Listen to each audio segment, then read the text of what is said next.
2016 সালে আমাদের নেত্রী বেগম খালেদা জিয়া বিকল্প 2030 ঘোষণা করেছিলেন। যে সময় এই স্বপ্ন দেখেছিলেন, সংস্কারের কথা বলেছিলেন, বাংলাদেশে কেউ কোনোদিন সংস্কারের সহ উচ্চারণ করেনি।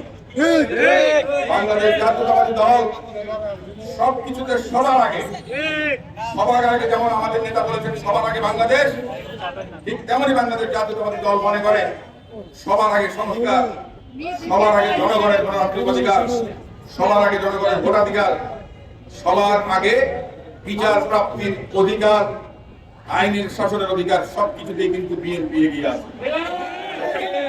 যারা মুক্তিযুদ্ধের স্লোগান ছিল কথিত স্বৈরাচার, দুটো তিনটি উদাহরণ দেই। মুক্তিযুদ্ধের ফেরিওয়ালা যারা ছিলেন, মুক্তিযোদ্ধা মন্ত্রণালয়টা কে করেছে জানেন? দেশনেত্রী বেগম খালেদা জিয়া। স্বাধীনতা পদক প্রবর্তন করেছিলেন শহীদ রাষ্ট্রপতি জিয়াউর রহমান সাহেব। 21 পদক প্রবর্তন করেছিলেন শহীদ রাষ্ট্রপতি জিয়াউর রহমান সাহেব। নারী এবং শিশুদের জন্য আলাদা মন্ত্রণালয় করেছিলেন বেগম খালেদা জিয়া সরকার। প্রবাসীদের জন্য আলাদা প্রবাসী কল্যাণ মন্ত্রণালয় করেছেন, সেটাও বেগম খালেদা জিয়া সরকার। বাংলাদেশের সংস্কারের আমূল পরিবর্তন এবং তার যে একটা তোমার সমগ্র বাংলাদেশে পৌঁছে যায়, সেজন্য বিএনপি অতীতেও কাজ করেছে, আগামীতেও কাজ করবে, সেই জন্য দৃঢ় প্রতিজ্ঞ। আমরা আমাদের মেসেজটা আমাদের দলের নেতা বলেছে যে সবার আগে বাংলাদেশ, আমরা বাংলাদেশকে নিয়ে কাজ করব। আমিও সে একই কথা বলি, সবার আগে ধানের শেষ, প্রার্থী পরের ব্যাপার, প্রার্থিত্ব হবে সেটা আমাদের দেখার বিষয় না। আমাদের নেত্রী বেগম খালেদা জিয়া, আমাদের নেতা জনাব তারেক রহমান সাহেব, আমরা বিএনপির রাজনীতি করি।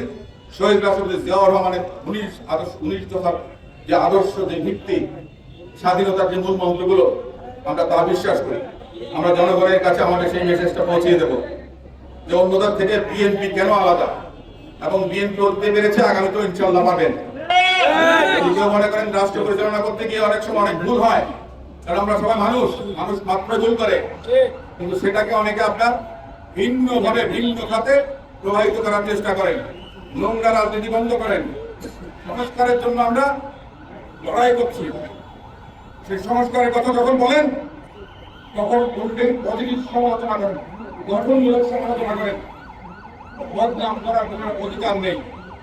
বাংলাদেশের জনগণ যারা অন্যের নামে কুৎসা দেয়, তাদেরকে কখনোই ক্ষমা করবে না, তাদেরকে জনগণ প্রত্যাখ্যান করবে।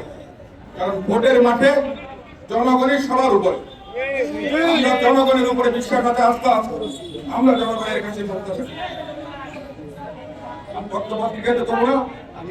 আপনারা সবাই ভালো থাকবেন।